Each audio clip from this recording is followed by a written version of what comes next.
Hello there. Welcome back to the booth here at the World Magic Cup. We're in Rotterdam. That's Simon Gertzen. I'm Marshall Sutcliffe. We're ready for round number 6. We're actually going to start with Kalpolikan Lopez Yapor playing Infect against Matti Kuzma playing Dredge.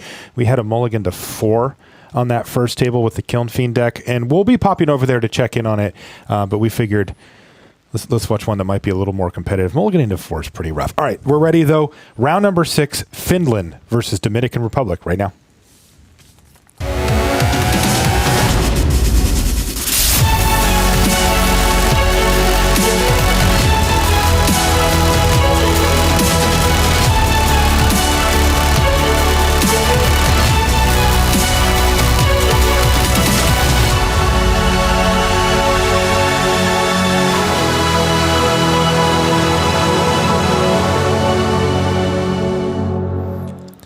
Hello and welcome to coverage of the World Magic Cup. I'm Marshall Sutcliffe in the booth with Simon Gertzen, and we are ready for round number 6. We've got the Dominican Republic versus Finland. We're going to start with Kalpolikan Lopez Yapor. He's playing Infect and staying warm, as you can see. He's playing his opponent. Matti Kuzma is playing Dredge here in Modern, a deck that we've seen really spike in popularity recently, and it seems to be well positioned for Unified Modern.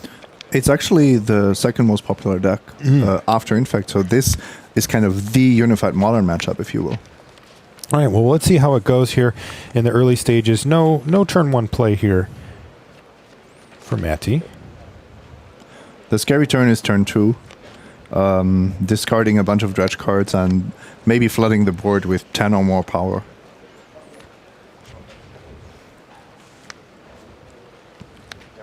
Both of these teams are sitting at 4-1 in our competition today.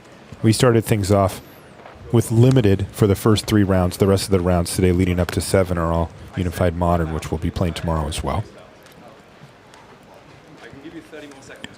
We can take a look at the Dredge player's hand, and you see Cathartic Reunion with a Stinkweed Imp and a Prized Amalgam. So only a single Dredge card. Well, there's even a Dark Blast, so 2 Dredge cards, and Kuzma will try to fill his graveyard as fast as possible. Yeah, so can you walk us through what's going to happen here, with this Cathartic Reunion and the Dredge cards and that kind of stuff? You actually have an advantage discarding first and then drawing the cards because it enables the Dredge mechanic, and Kuzma can easily, depending on what he dredges, add 10, 15, 20 cards to his graveyard, and we'll see exactly that now. Okay, so he's going to put Cathartic Reunion, discarding Prized Amalgam, and then his prime dredger, at least from this hand, Stinkweed Imp. Now he's using one of the draws that he's getting to dredge. Yeah, he found a Golgari Growth, so the chain continues, and there is now Amoeba. So actually the combo is already assembled, but we do get to see 6 more cards. Because he found another Golgari Grave Troll. You can see that both of those are ending up in his hand, as well as the Stinkweed Imp. So those represent the 3 cards drawn off of that Cathartic Reunion. But this is the combo you were talking about, right? This is the Amoeba with the Prized Amalgams. Yes, and there is now a Bloodcast in the graveyard, a Faithless Looting in the graveyard, so things will go out of hand even more. Yeah, and you mentioned that they can have, 10 power here. He has to settle for 7, but not too bad for turn 2. Yeah, in a sense, 7 is on the low end of the spectrum. Wow, yeah, that is just explosive. Now, speaking of explosive, though, we know that the Infect deck from Kalpolikan can certainly win out of nowhere as well, and it is going to take a few turns for Matti to actually get the job done here. So this is a key piece of the puzzle here for Kalpolikan. He's got the unblockable Infect creature here.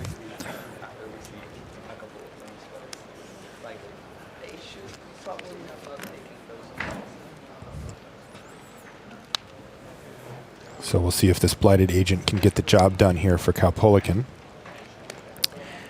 In the meantime, it looks like it was a Life from the Loam Dredge there. Yeah, a slow dredge, not a... Yeah, only 3. Not a draw spell powered one. Conflagate is actually a key card here, as is Dark Blast in this matchup, of course. And Conflagate in hand for Kuzma here. And the shields are down. Blighted Agent, no untapped mana. We know he has to be aware of mutagenic growth, but that's about it here. Yeah, and even trading for a mutagenic growth here is not a bad deal, because it might be the card that would have killed you. Yeah. yeah, poor, it will only have 2 green mana next turn. So you can do the math and you might be surviving. I can tell you that the match that we were thinking about starting off with, which was Leo Lahonen playing Blue-Red Kiln Fiend against Hyro Balbuena with Bant Eldrazi. There was a mulligan to 4 by Leo, and strategically, interestingly, waited to see the first few cards come from Hyro to kind of get an idea for what Hyro was playing, which is Bant Eldrazi, and then conceded without playing a spell. So thereby, concealing the archetype that Leo is playing, but also getting information about the opponent on a match, or excuse me, on a game that they must have assumed that they had single-digit win percentage chance on, or maybe even less. So now one player gets to sideboard with full information, and the other doesn't have all that much to work with.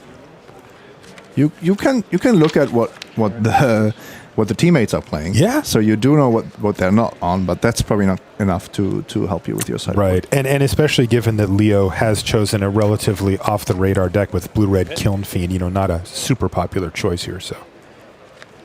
Should be able to get a little surprise attack. Like I said, we'll be able to check in on that. Here's Dark Blast, though, from Matty. This is we've got a hand. That does not look like a judge hand. I think that's a teammate hand, perhaps. It is a judge hand. I was wrong. There was actually a judge call because of a miss trigger on Bloodghast. Okay. Which is a must. Now it's there. Okay. And then the Dark Blast actually does go ahead and take down the Blighted Agent. Things looking terrible for Kalpolikin here, and great for Matty Quizma, who was able to really go off on turn 2 and 3, eliminating the threat and adding even 4 more power to the board after having attacked for 6. Narcomoeba is a great blocker for Inkmoth Nexus. So it's just going to stay home. The only threat that Charisma has to really be concerned with. Interestingly, and Matty has also still left up lethal. I'm assuming that Kalpolikin is actually down to 11 at this point. Yes. Now that is not lethal anymore. Though Kalpolikin's still showing 17, so we'll see about that. He's also not too concerned because there is nothing on the opponent's side that would have that threatens to be unblockable. And right, if you invest a spell and a mana like Apostle's Blessing or Distortion Strike, then it's just so hard to also deal 10 points of force. You just get choked on mana at some point. And there's Conflagrate to finish things off here. So Matty Quizma takes down that first game in favor of Finland. To even things up, we know that Hyro Balbuena did win for his first game against Leo Lahonen, again, due to that mulligan situation. And, of course, Table A still going. That one is Naya Burn versus a Lantern control.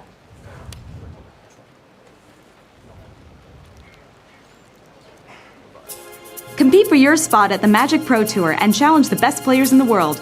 Pro Tour qualifier tournaments are available on Magic Online. For more information, visit mtgo.com.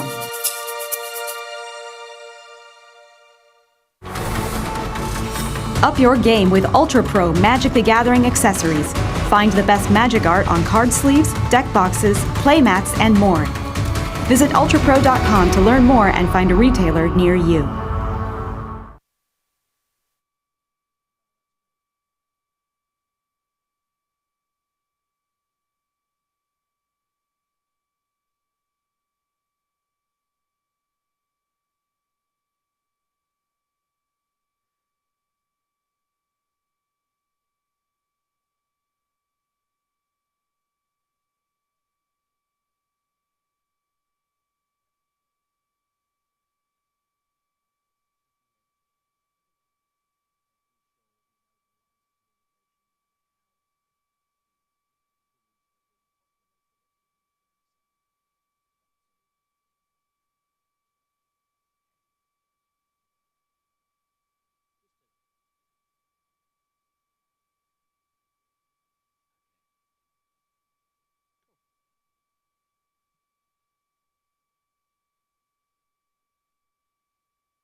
And welcome back to the feature match area here at the World Magic Cup. We're in Rotterdam, the Netherlands.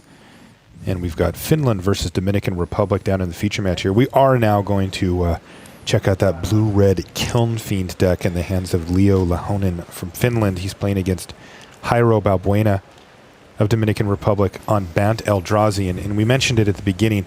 Game 1, not really much of a game. Leo mulligan to 4, didn't play anything, got an idea for what Hyro was playing, and then said, I'm going to concede, let's go to game 2, with the knowledge of knowing that I'm going to get to sideboard against you, and you really aren't going to be able to sideboard against me very effectively. Looks like Leo's going to kick things off, though, the right way, getting aggressive, the Monastery Swiftspear.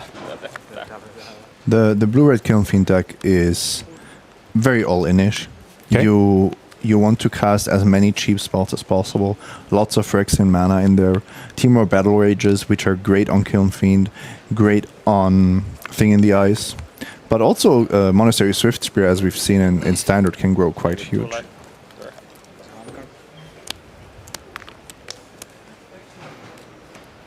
Leo's going to start things off with Gitaxian Probe. Is he going to like what he sees here or not so much? I think he can be thrilled. Thrilled with this. This is a Cavern of Souls and a Ghost Quarter, so no temple or way to power out these Eldrazi's earlier than their mana cost. Turn 3 Eldrazi Displacer on the draw. Leo's going to be pretty happy about that. I think this is not a draw that really competes with Modern's power level. Yeah, this looks barely enough for Standard, to be fair. Yeah, 3/3 for 3 go. That's limited, right? Yeah, it's vanilla. Pretty test. good and limited. Even then. No, and of course, once you know what you're facing, that keep looks a lot looser. Yes. Which of course you didn't know. Hyro did not know. Well, let's see how much damage Leo can get in for here.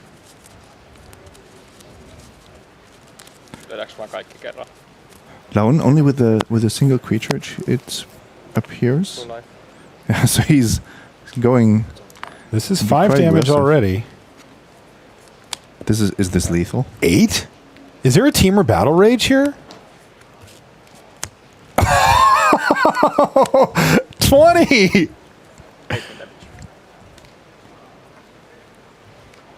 Remember, the Gitaxian Probe was this turn 2.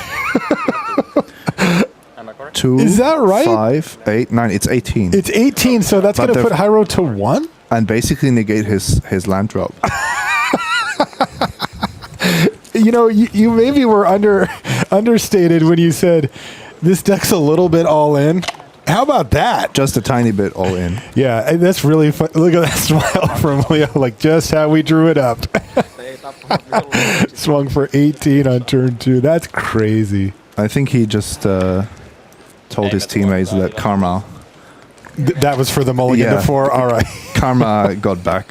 Let's head back to Kaupolik and Lopez Yafor versus Matty Quizma here. This is Dredge versus Infect.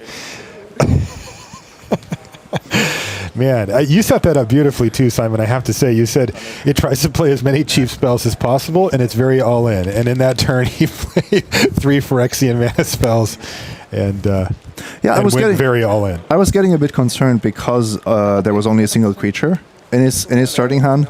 But when that creature deals 19 points of damage over 2 turns, that's sufficient.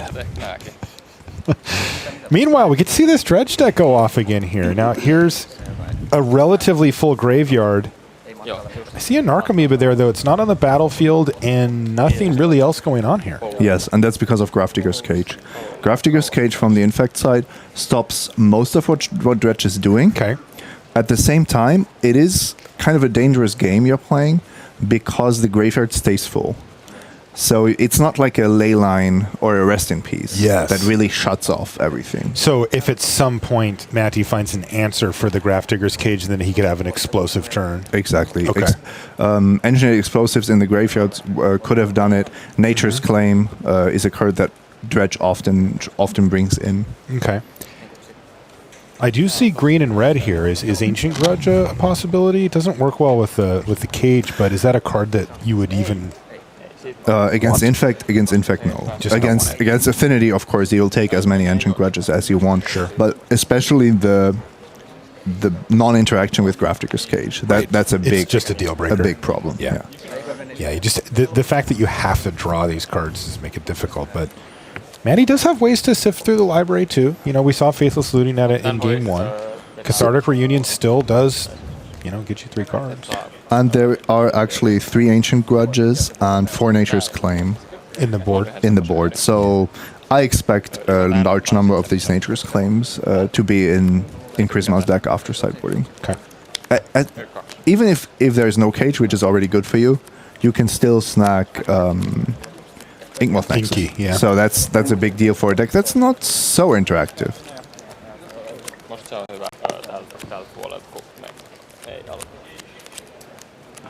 And Yapor, I believe, just kept this hand on the strength of his sideboard card.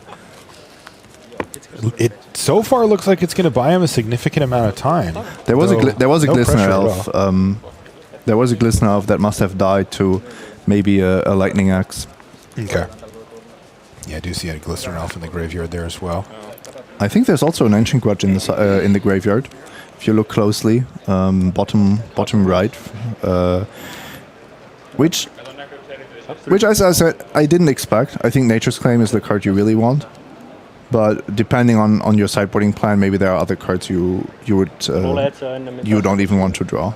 It actually looks like this game may go for a while. A pair of Lightning Axes and a Dark Blast in hand for Quizm means he can kind of work through some protection spells.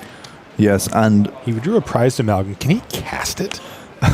It really depends. Not all of these dredge decks are built to produce blue mana, especially in the unified. This is not either. Especially in unified modern. Oh, right, of course. Because you don't get to just snipe the one of Steam Vents or whatever it is. Yeah, your teammates might not appreciate it if you if you're playing the Junt mana base, but then you also want the blue lands. Know, at some point. Yeah.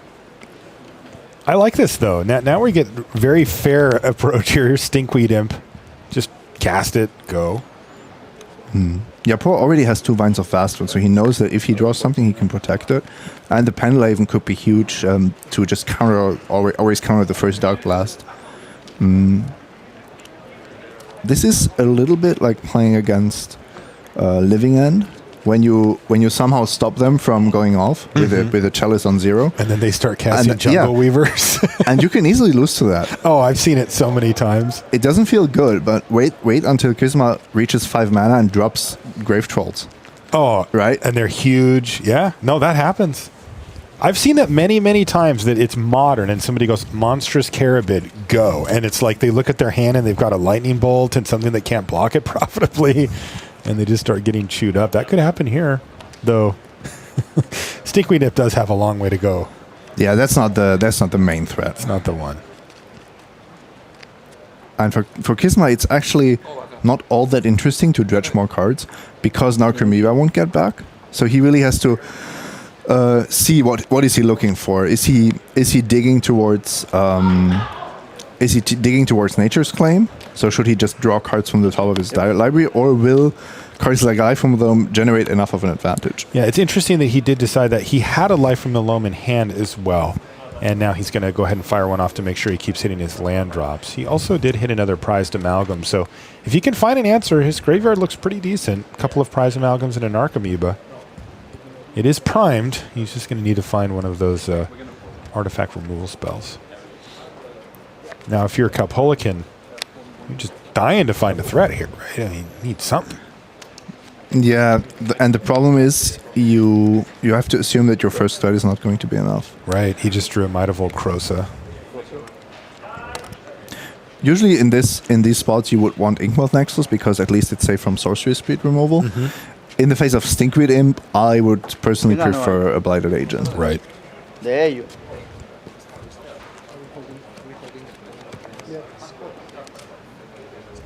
Life from the Loam continues to get dredged.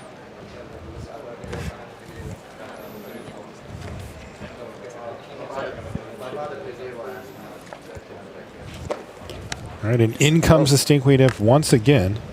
Just 12 more turns. By the way, I do have an update from Table A. This is Laurie Pispa playing Lantern Control up against Naya Byrne from Fabio Portes. Lantern Control takes game 1. Apparently that Inventors Fair did some work, just gaining that 1 life a turn and, slowly burying the burn deck in life gain. Yeah, 2 copies of it in the Lantern deck.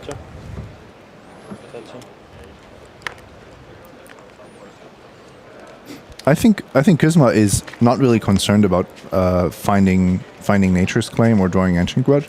We're really on the Grave Troll plan here. He goes up to 5 lands, which tells me that he wants to dredge more Stinkweed Imps, and he knows he will find Grave Troll sooner or later. Right, and I mean it's funny because when we think about dredge, players like you and I who have been playing for a while and who watch a lot of coverage, do a lot of coverage, we just think of this, just abusive, nonsense decks. But the whole point of it, right, is to give you a way to kind of generate a marginal downside while giving you an advantage. And it's like sometimes it actually does pop up. That was the design idea. The original idea was, wouldn't it be cool if some creatures you could just draw instead of, like, just to replace your draw, right? Yeah.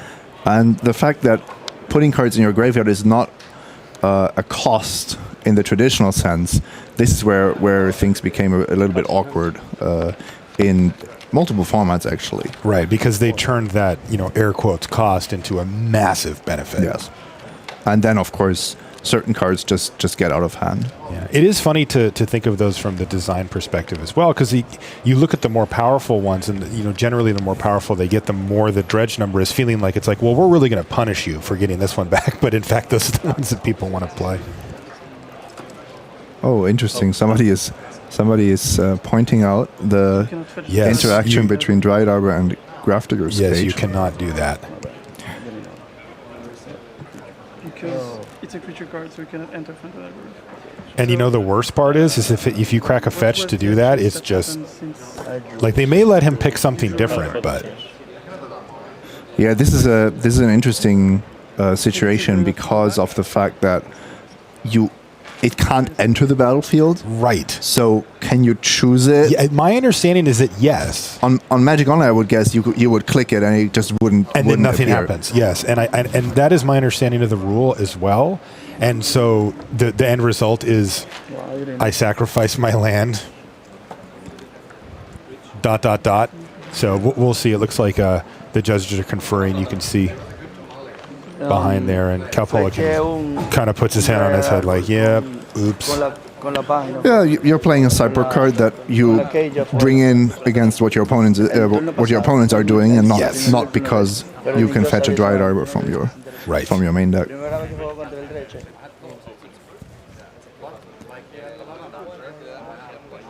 Looks like we've got our coach over here as well, sitting by Matti. That is Tuomas Tomonen in this case.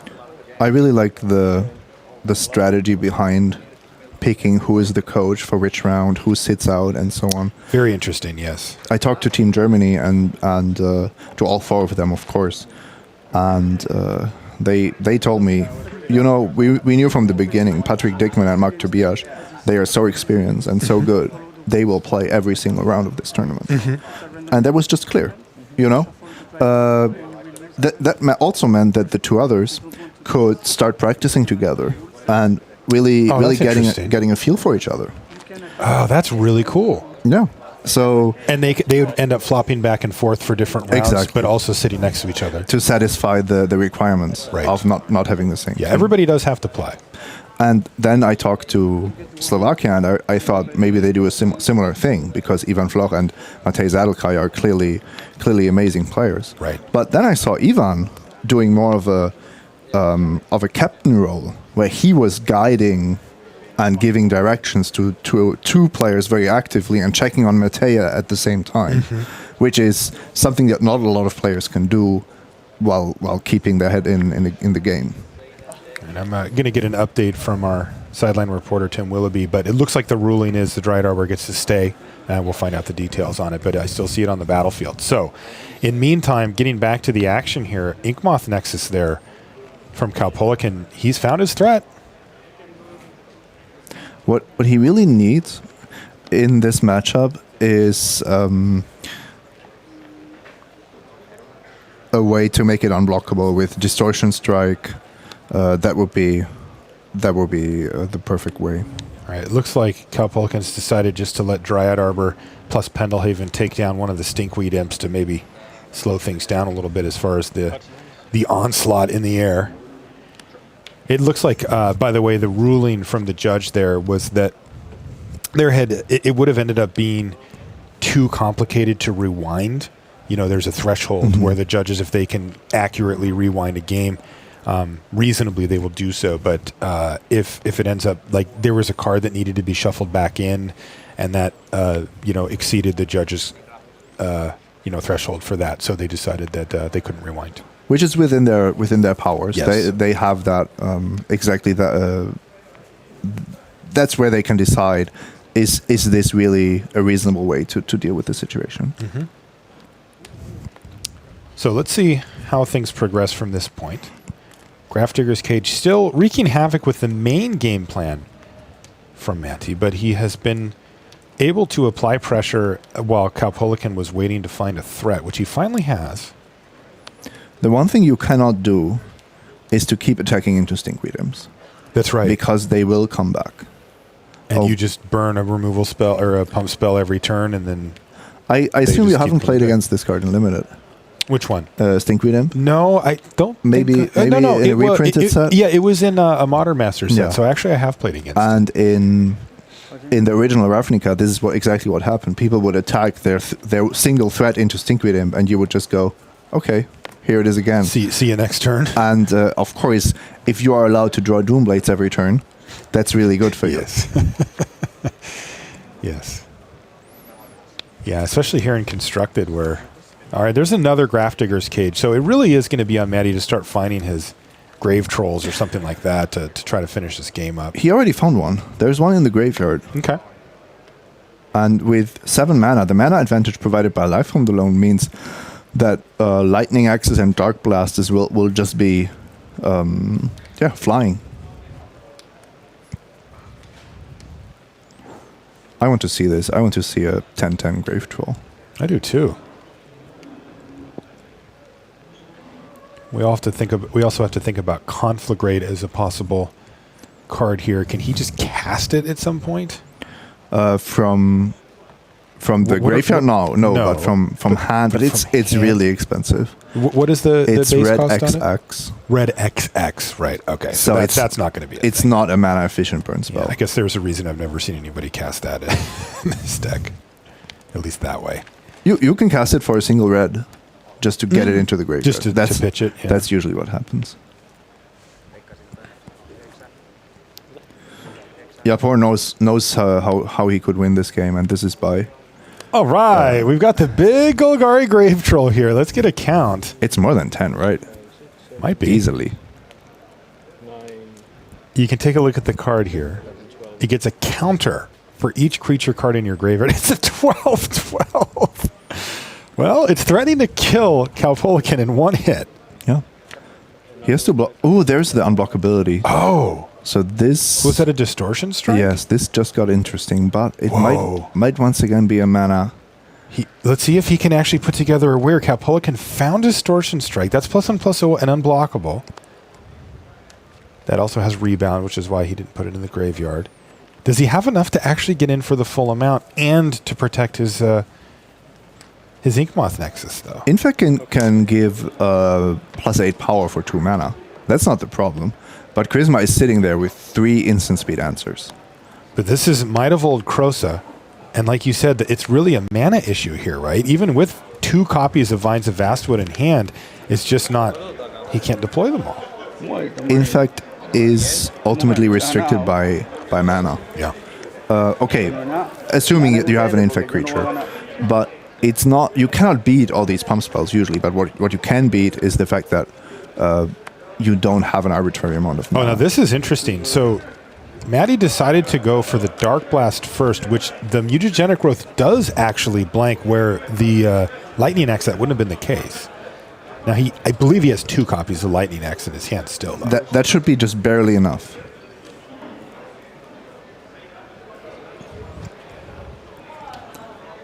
Do you want to know something cool? Yeah.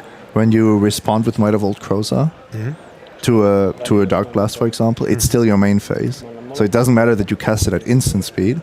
It only matters what phase it is. Nice. It's an important little detail that Infect players, of course, will know. Yeah.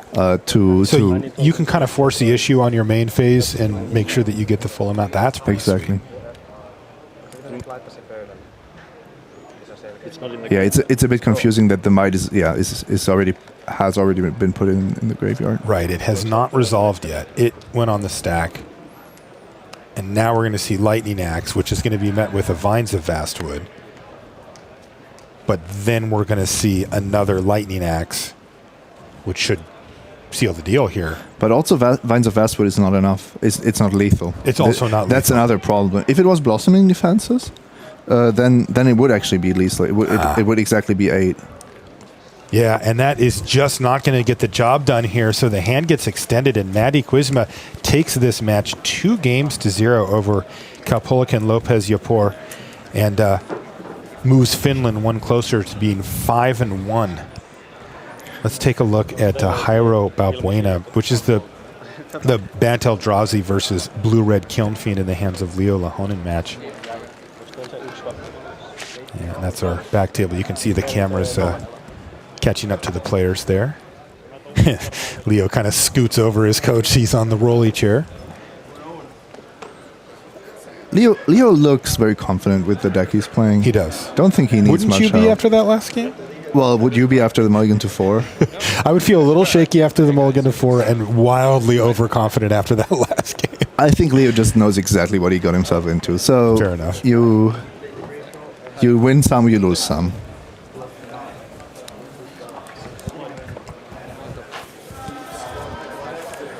I got a glimpse of Balbuena's hand, and now there is a Blessed Alliance in his hand, which is a sideboard card for Bant Eldrazi. That's, of course, huge against a Team or Battle Rage deck. Okay. All right. Well, here's Gitaxian Probe to sort of get the lay of the land here from Leo. And this looks like another slow hand. That is an uncastable Blessed Alliance, if I'm seeing it correctly, as well as 3 Eldrazi that are miles away. This is a Mulligan to 6. Yes. But still basically uncastable hand. Yes. This hand is nothing until turn 4 currently, unless a white mana is found. Look at Lahonen's hand, though. Well, we don't know yet. We're cycling through a bunch of these Gitaxian Probes. Because he's lacking lands. He needs to find a land to even cast Sleight of Hand. Okay, he has found a land. It was the last one, too. That got a little bit hot under the collar there for Leo Lahonen, but found it. Still no threat, though. Ooh, Eldrazi Temple off the top, though. That is all of a sudden going to make this into next turn. Yeah, now it's Big Eldrazi. Now it's turn 3 Thought-Knot here. Yes. Turn 4 Reality Smasher, Race You. Wow, that was a huge draw from Hyro. Especially under 0 pressure right now, and with Leo at 14 from his own Gitaxian Probes. Yeah, and Leo really, he had all these Gitaxian Probes, but he needed to find lands and a threat. Yes. So Yeah, both of these hands were pretty shaky. Yeah, that seemed a bit optimistic to me. You know, Gitaxian Probe does that. Create optimism? Yes. You just have 3 of those in your opener, and you're like, we're going to get there. Sometimes you don't. This is an interesting decision here now for Leo. I saw that he's got 2 lightning bolts in hand. Can fire them off at opponent, can kill the Thought-Knot Seer with both of them. Ooh. Can just let Hyro take one of them, but falling down to 13 here, even just the Thought-Knot Seer is going to do serious work, and Leo knows that Hyro's one land away from smashing some reality next turn as well. All right, double bolt. Yeah, and double bolt will. You don't want to try to kill Reality Smasher with that. It's a bit unfortunate because you want most of your spells in your hand if you draw a thing in the ice. That's why you're usually hesitant to cast your spells. Right. I mean, Hyro's going to take away Serum Visions here, and the hand is going to be Mutagenic Growth and a pair of Team or Battle Rages with no threat in sight and opponent at 20? Yeah. Yeah, this is super rough, especially if Hyro finds a land, you just have to think the game's over. And if there's ever a white mana source for Barbrena, there's also the Blessed Alliance to take care of or to deal with. I didn't draw from. Yeah, with whatever is the recipient of all those pump spells. Yes, this is looking very, very rough for Finland. They are up a match in the round, though. Table A is going to game 3, by the way. That's Fabio Portes with Naya Byrne versus Lori Pispa with Lantern Control. Yeah, and the I Byrne deck taking game 2.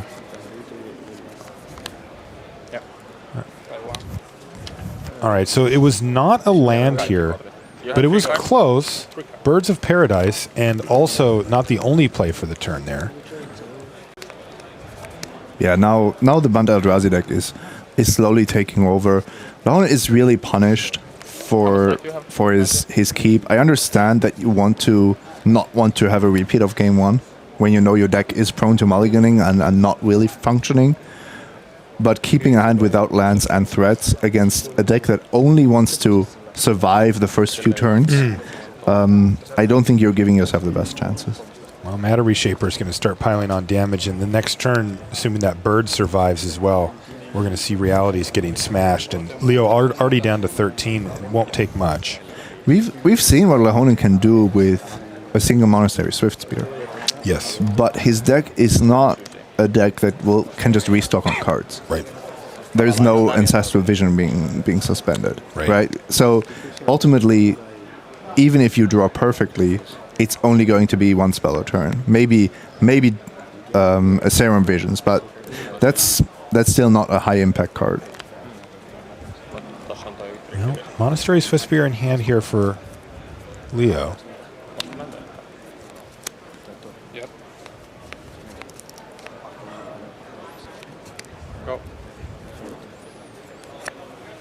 And there's even a land off the top, which means if Hyro wants, he can just skip right over the Reality Smasher and go for the Drowner of Hope, which seems really great. I like it. The tap ability is great.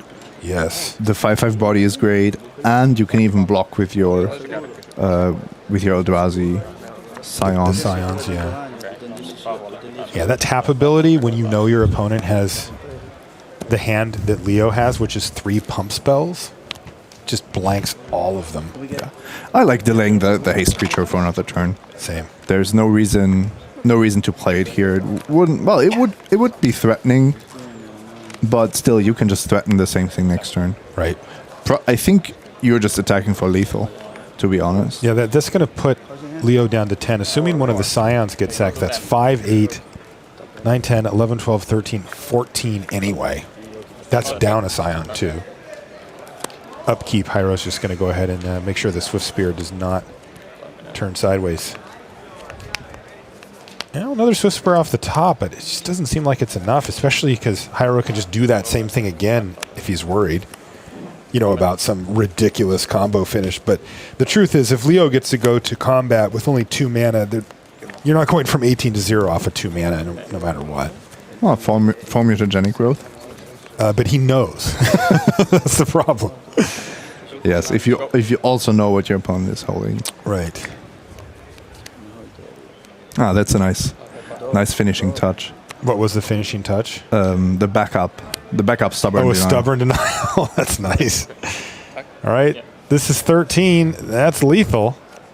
Yes, and Leo just going to throw the cards on the table, which means that Dominican Republic is going to take this match, and we've got Lantern Control versus Naya Byrne to figure out who's going to win the round here between these two countries. Go ahead. I mean, you untap your lands. Oh, okay. See what's up. But Yeah. like, So, yeah, no, go. Do it. Just tap your lands, do it. All right, so let's jump in here and see what's going on. It looks like there's a Witchbane orb in play here, Simon, which is going to protect Lowry from some of these burn spells. And in fact, looking at the hand from Fabio, you can see that he in fact has a Boros Charm and an Atarkus Command in hand. But it doesn't protect you from everything. No, it doesn't. And we will probably see Iron trigger here if Pispa decides to cast that Codex Shredder. Yeah, as far as the board goes, this is really interesting because Lowry doesn't really have much going on. Just a Codex Shredder. Yeah, he Everything doesn't else is have, mana in that orb. he doesn't have Ensnaring Bridge, and he's also missing the Lantern to actually control draws. Exactly.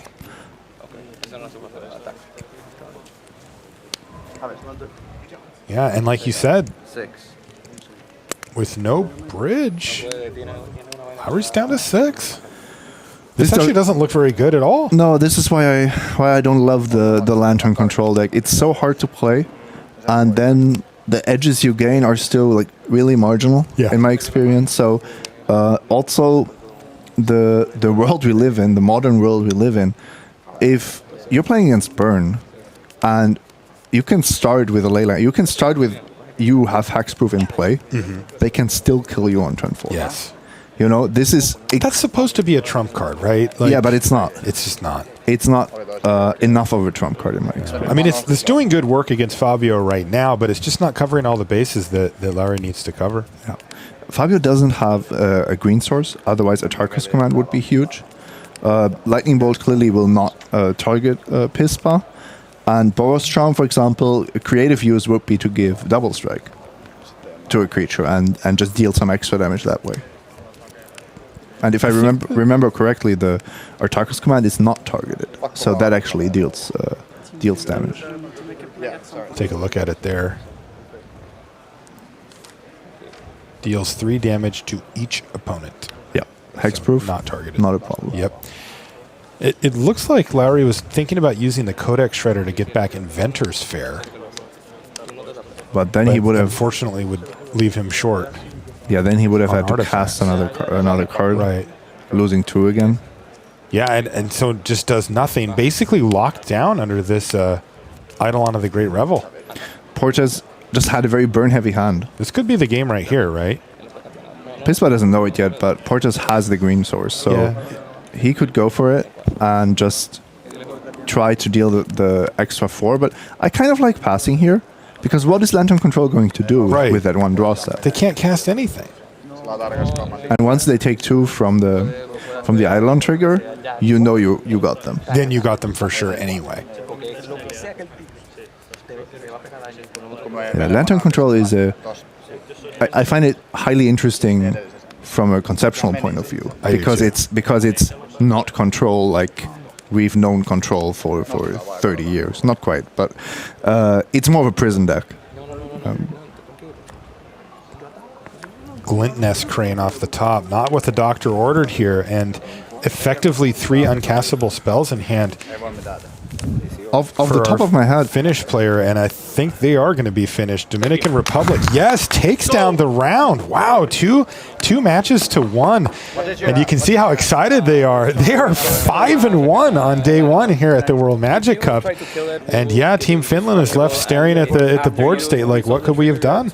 Yeah, the Dominican Republic might not have to play the first round tomorrow, because they might very well be in the top 16 with this. Right, especially with a win in the next round. So, yeah, great stuff down there. And as often happens here at the World Magic Cup, it all comes down to that one important match. Welcome back to the booth. That's Simon Gertzen. I'm Marshall Sutcliffe. We're here in Rotterdam bringing you coverage. This is Team Unified Modern. We're going to be playing this tomorrow as well. We've got another round to go today, but pretty cool stuff down in the feature match area. Yeah, I love to cover Modern because the games are always intense. The matchups are mostly interesting, even though often one side is at the advantage. You can still see the avenues that the players have to walk, that they have to maneuver to actually get into a winning position. That's right, yeah. And also, it is funny because you do get a lot of variance in the matchups. I mean, we saw a couple of decks just kind of silently going by each other, Bogles against Scoria's Vengeance. Yeah, against Scoria's Vengeance. But we also see some pretty significantly interactive matchups as well, where, there's a lot of flurry in the early part of the game, and things kind of even out as it goes forward. Okay, that is going to do it for round 6 here from Rotterdam. But stay tuned with us. We'll be back after these messages.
Hello everyone, welcome back live to Rotterdam, live to the World Magic Cup.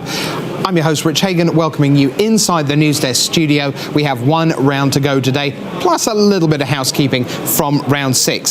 So remember, 48 of 73 countries will advance to day 2, so that means that 4 and 3 or better is certainly through, but above that what you're playing for is a top 16 berth, which guarantees you a bye in the first round of tomorrow. Now Germany have just beaten Team USA. That means Owen Turtenwald and co, they're through to day day 2 already. They're at 4-2 now. Germany, by virtue of going to 5-1, they have a great chance of being one of the top 16. Almost certain, I would think. Italy are up to 4-2. Belgium, of course, the only undefeated team at 6-0. France will have to fight for their tournament lives at 3-3, but Wales keep on trucking. They defeated Greece in this round. So Greece 4-2 through to tomorrow. Wales 5-1, looking at a top 16 seed. As are Iceland. Einar August Baldvinsson and co. They defeated Uruguay this round, so Iceland are at 5-1.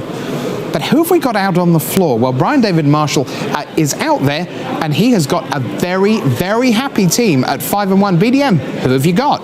Thanks, Rich. I'm here with Team Dominican Republic. Cal Lopez, you're the captain of the team.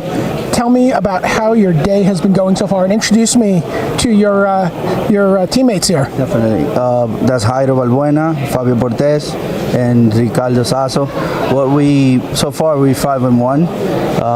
Everybody has done their part. Thank God. Everybody has lost just one match, which is really cool. And we only lost to Canada, which they had insane decks. So far, so good. Can't complain. Now, you had a little bit of pro experience you were able to lean on when you were talking about modern decks. You mentioned a couple of names people might recognize. What was the preparation process for the modern format? Well, I played a lot online, and Phil Napoli actually he top-aided the deck.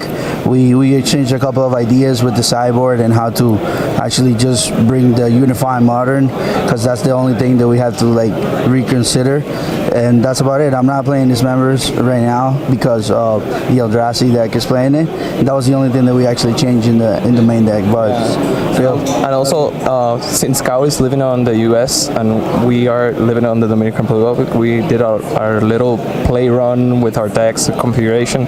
At the end, we decided the best strategy for us is play what we are more comfortable with. So we brought Burn and Bant Eldrazi with a couple of tweaks. A lot of people say you can't play Bant Eldrazi with Infect because you have nobles and things like that, but at the end, Birds of Paradise, the best replacement ever. You guys have been able to make it work. What's the reaction been like at home in the Dominican Republic as you guys just continually stay at the top of the standings? It's really cool because his phone is dead because everybody's actually messaging us. He's not ignoring you. His phone is dead, Mom. My phone had 512 messages when I just ended the feature match. How many were from Calcano? Calcano posted on Facebook on my owner thread, and pretty much I haven't seen it yet, but probably maybe 5 or 6. You never know. Calcano's always like, how you doing? Where's the updates, buddy? So here you go. Here you got one for you, 5-1, buddy. Yeah, and we have a very tight community. We have a lot of support back home. I'm the most lucky because I was 4th on the standard, but the other 3 couldn't make it, so I'm here with big shout outs to Jorge Garcia. He was the 5th, and he was like, maybe you should get ill, maybe broken knee or something just so I can go.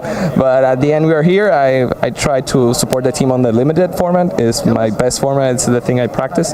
So far so good. So far, day 1 is going about as well as you can hope for in that kind of scenario. Anyone you guys want to say hello to back home at the local shop? To Martin, to my team, Raimundo, Eddie, and Prince and Ferreras. No. He's a shy guy. He's okay. He knows. Mom. He's. Let me shout out somebody. Luis Miguel Garcia. I told you that I was going to shout out. Here we go. Yeah. There you go. Team Dominican Republic. They're feeling great. 1 round to go here on day 1. They're in great shape. Maybe looking at a bye tomorrow in the first round of day 2 action. Thanks very much, BDM. Cannot emphasize enough how big a deal this last round is for the teams that could finish anywhere from maybe 10th through to round about 24th. Because if you can finish 16th, 15th, 14th, 13th, you get a bye tomorrow morning. If you finish 17th, 18th, 19th, 20th, you play with no lives left because you lose round 1 tomorrow, you are done for the World Magic Cup. 32 teams are going to be in that shootout tomorrow morning. Make a date for it. It's going to be at 9 o'clock. We're going to get things going with our Team Unified Modern Shootout to start our Super Saturday here at the World Magic Cup. But that is for tomorrow. We've still got 1 round to go here. We're heading down the stretch of round number 6. It's time for a modern deck tech because of all the players here, 73 teams, that's the best part of 290 players. So a little over 200 modern decks on show. One of them, exactly one of them, was Jeskai Ascendancy. And here to tell us all about it with Louis Scott Vargas is Mark Tobias.